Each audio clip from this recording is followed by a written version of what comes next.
Zero to hero computer tricks YouTube channel को आपण मानक बहुत बहुत स्वागत।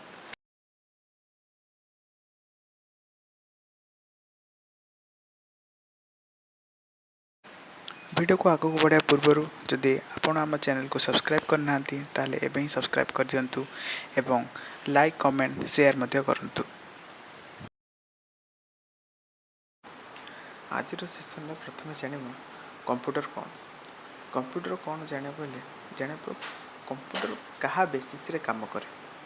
कंप्यूटर क्या बेसिस काम करे ना जार गोटे इनपुट थाए आउटपुट थाए ए इनपुट और आउटपुट पाई गोटे प्रोसेसर थाए ताको हम कंप्यूटर बोली कही कंप्यूटर एटा बेसिकल गोटे फॉर्म थाए। तो कंप्यूटर रो एग्जांपल जदि आम देवाक चाहिए एग्जांपल हो पार कैलकुलेटर आम गोटे इनपुट दे पार आउटपुट दे पार आउ गोटे प्रोसेसिंग हो पार मोबाइल भी हो पार मैकबुक भी हो पार सेटा आहुरी अनेक केते गुड़े अच्छी। एवं आम शिखा यार केते गुड़े प्रकार टाइप्स ऑफ कंप्यूटर साधारणतः 5 प्रकार कौन कौन गोटे embedded computer micro computer mini computer mainframe computer आउ गोटे सुपर कंप्यूटर। एगुड़िक कौन विस्तृत भाव में आलोचना करें गोटे गोटे कर। प्रथमतः एम्बेडेड कंप्यूटर कौन एम्बेडेड कंप्यूटर हूँ गोटे कंप्यूटर जार टास्क रो गोटे लिमिट थाए। कौन लिमिट थाए ना केवल से गोटे टास्क ही कर केवल गोटे डेडिकेटेड टास्क ही कर माने आपको गोटे स्पेसिफिक पर्पज ही यूज करा जाए। जमती कि आम कांथ घंटा हो कि हाथ घंटा हो जो घंटा अच्छी केवल समय देखापी आम व्यवहार करछे तो यहाँ गोटे एम्बेडेड कंप्यूटर। एमती अनेक केतक एग्जांपल जो देव आम एटीएम हो कैलकुलेटर हो क्लॉक हो वाशिंग मशीन हो माइक्रोवेव ओवन हो ये सब एम्बेडेड कंप्यूटर गोटे गोटे उदाहरण। नेक्स्ट जानिबा माइक्रो कंप्यूटर को आम पर्सनल कंप्यूटर मध्य कही एथिरे यूजर गोटे यूजर ही ये कंप्यूटर को यूज कर से पर्सनल कंप्यूटर कहला। आर माइक्रो ना कहीं दिहला ना माइक्रो ना कहीं दिहला आर प्रोसेसरटा माइक्रो प्रोसेसर रे जेहेतुटा तैयारी तेणु माइक्रो प्रोसेसर रे तैयारी होइथारु एको माइक्रो कंप्यूटर बोली कहगला। आर चिप केतोटी ना चिप गोटे सिंगल इंटीग्रेटेड चिप। आर एग्जांपल दवा गले आमर मोबाइल हो लैपटॉप हो कंप्यूटर हो टैबलेट हो पीडीए हो ये सब माइक्रो कंप्यूटर गोटे गोटे उदाहरण। एबे जानिबा मिनी कंप्यूटर कौन माइक्रो कंप्यूटर और मिनी कंप्यूटर भितर एतिक डिफरेंस जे माइक्रो कंप्यूटर गोटे सिंगल यूजर व्यवहार करिवो मिनी कंप्यूटर मल्टी यूजर व्यवहार करेंगे। माने कौन मिनी कंप्यूटर होची माइक्रो कंप्यूटर आउ मेन फ्रेम कंप्यूटर रो गोटे मध्यम अंश। मिनी कंप्यूटर ना कहीं मिनी कंप्यूटर होची ना आर साइजटा छोट जहाँकि गोटे लार्जर साइज कंप्यूटर जहाँ करें मिनी कंप्यूटर से कर कहीं ना यार प्रोसेसिंग सिस्टमटा पावरफुल थाए एवं मल्टी यूजर सिस्टम एटा तेणु यहाँ पर्सनाल यूज में व्यवहार हुए ना।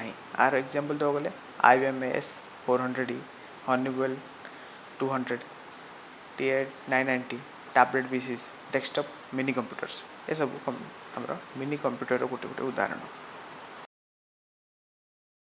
4 नंबर आम जाना मेन फ्रेम कंप्यूटर कौन ये मेन फ्रेम कंप्यूटर भी मल्टी यूजर सिस्टम कौन ना यहाँ गोटे सिंगल यूजर पर मेन फ्रेम कंप्यूटर तैयारी कराई यहाँ तैयारी कराई जे मल्टी यूजर यहाँ तैयारी व्यवहार करेंगे केमती व्यवहार करेंगे ना आमर जो बैंक अच्छी डाटाबेस कंपनी अच्छी ये जी सब कंपनी ये से अच्छी आ बैंक अच्छी ये सब मेन फ्रेम कंप्यूटर व्यवहार करते।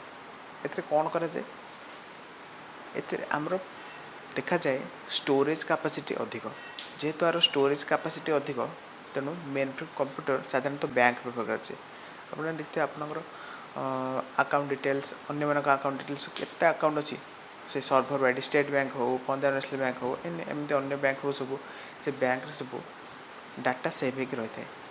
आप गोटे बैंक गोटे एटीएम ଯିବେ ସେ ATM ରେ पैसा उठेले भी ଆପଣଙ୍କ ଆକାଉଣ୍ଟରୁ पैसा କଟୁଛି, ଅନ୍ୟ ଗୋଟେ ଜାଗାର ATM କୁ ଗଲେ ମଧ୍ୟ ଆପଣ ଆକାଉଣ୍ଟ पैसा ଯାଉଛି, ସେ ତାହାକି ସେଇ ସର୍ଭରରେ ଲୋଡ୍ ହେଇକି ଚାରିଆଡ଼େ ଥାଏ, ତେଣୁ ଆର ଷ୍ଟୋରେଜ୍ କାପାସିଟିଟା ସବୁଠୁ ଅଧିକ। मेन कंप्यूटर केतेक एग्जांपल एटे स्क्रीन रे अच्छी देखि दियंतु। Computer last type super computer, यह एक्सट्रीमली पावरफुल कंप्यूटर मध्य कह जाए।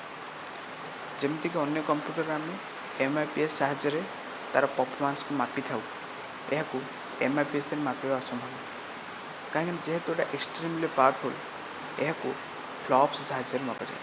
फ्लॉप्स कौन? फ्लोटिंग पॉइंट ऑपरेशंस पर सेकेंड। यह क्या द्वारा मापा जाए? फ्लॉप्स साहाय्य मापा जाए। यह क्यों व्यवहार करा जाए? यह बॉलीवुड मूवी रे साइंटिफिक पर्पजेस रे एवं क्लाइमेट वेदर जो फोरकास्टिंग होची से व्यवहार करा जाए।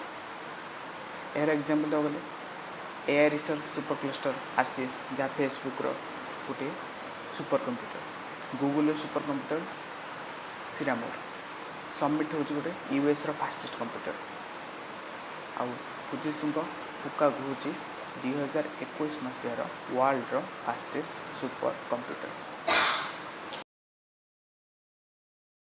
आज वीडियो एतिकी, थैंक यू फॉर वाचिंग।